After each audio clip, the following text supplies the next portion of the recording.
Hey guys, subscribe for daily content. And if you're shopping for gear, make sure you check out the description for the newest items at some of the very best online retailers. There's also links for some of the items that I personally recommend.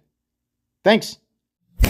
What's going on YouTube? Metal Complex here, and today I've got another short little unboxing video to share with you guys. This should be pretty interesting.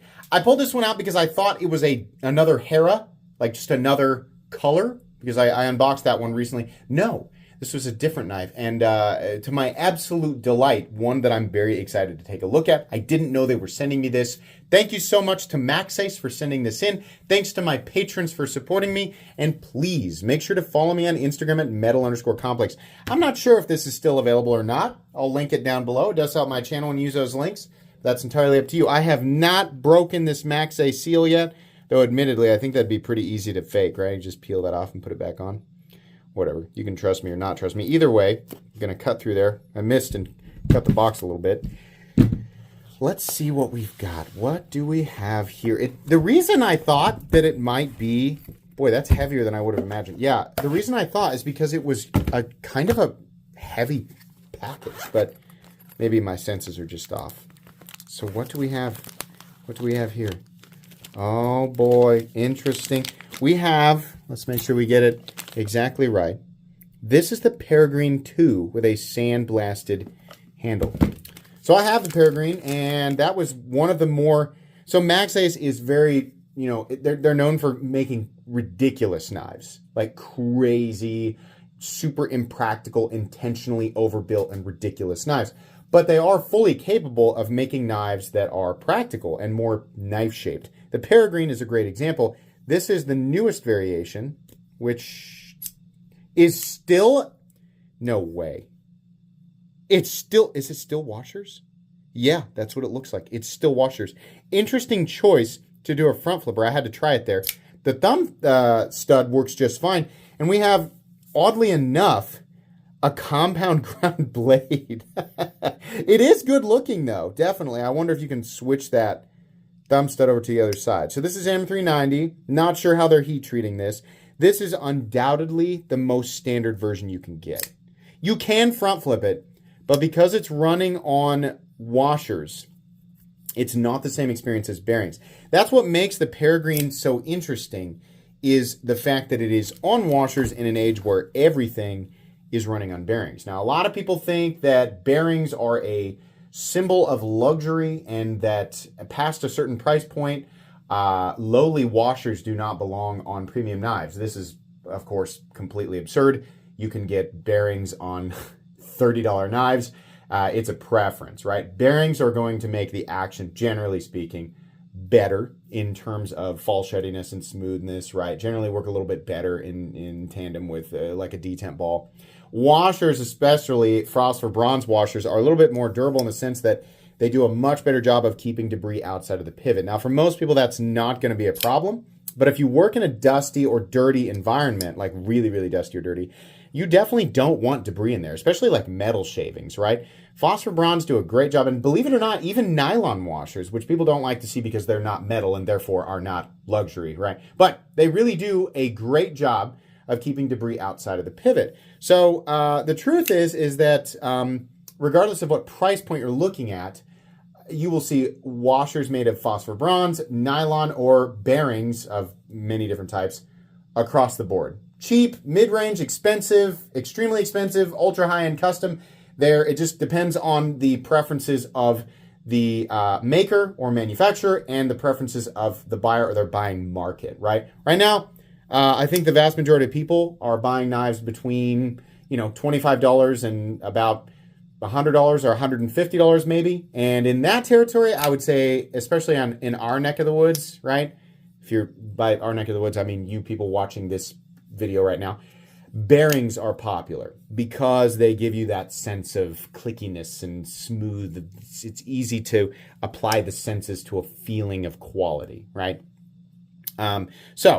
It's interesting that they have chosen to use phosphor bronze washers. The cool thing is, though, they've done a really good job of keeping the knife very smooth. It's not going to drop shut, but if you're familiar with like the Sebenza, I would say this is less tight but has that same Sebenza smoothness, that same, what we like to call it, what we've been calling it for, I think, over a decade now, is the hydraulic action, right? It does have that. And this is easy to manipulate if you use the thumb stud, but the front flipper was a weird choice. I mean, you can do it, but it's not satisfying. The amount of force you have to apply to it to get it to flip, and when it finally does break the detent, that front flip is not super satisfying.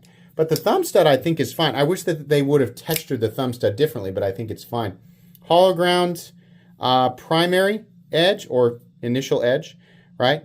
Nice and thin. And then about halfway, actually less than halfway through the blade, it switches to a flat grind, a very thick flat grind, right? For most people, this is going to be a purely aesthetic thing and not something that they utilize to its maximum potential. But for some people, you know, they're really going to appreciate that. I really wish that was textured differently. It's fine. When you get this, the area where you're flipping it, normally we approach here. You're actually going to need to be a little bit underneath and then go up and over. And that's going to get it to deploy. We have a little bit of a pivot collar here. Nice large fastener. Just a couple of lines and holes there to keep this area looking a little bit more interesting. Also a T8 screw back here holding in a backspace. There's probably a floating pin in there. Simple but elegant titanium milled clip with a little bit of a fuller in there. Then we have, do we have a hidden lock bar insert? Yeah, we do.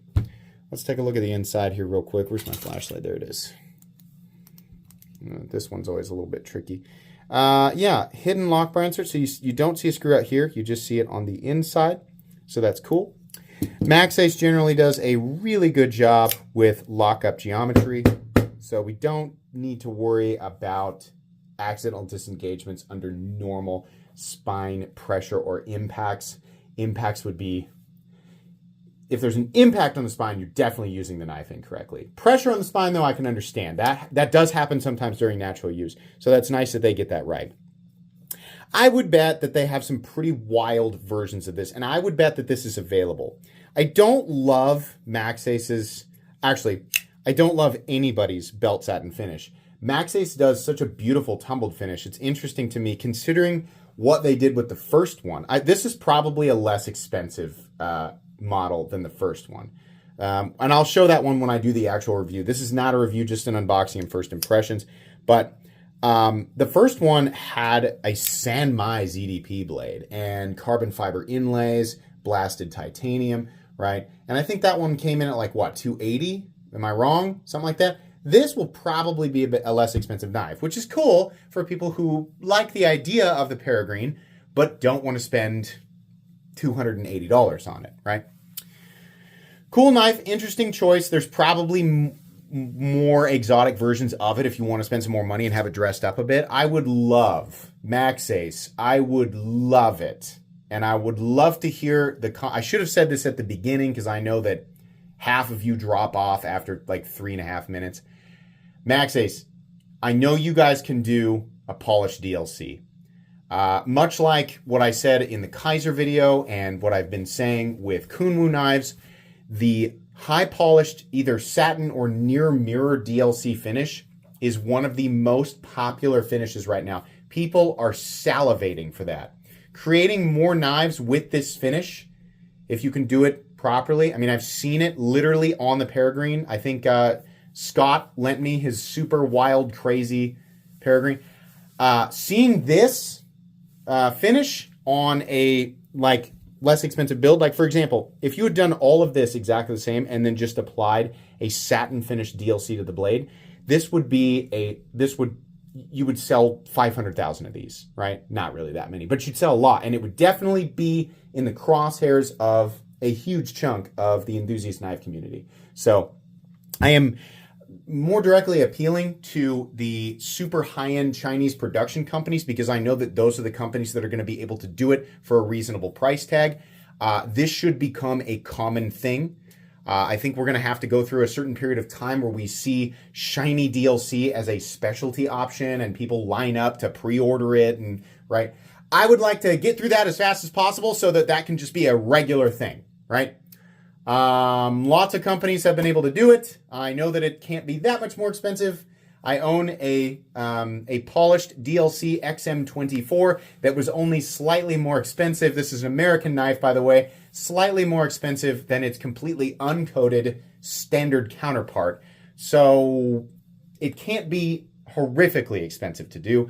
I would love to see that become commonplace in the knife world. But that doesn't have anything to do with what we're looking at here. I think this is pretty cool. I will absolutely give you guys a full comprehensive review of this knife a couple of weeks down the road once I've had a chance to, you know, carry it and stuff like that.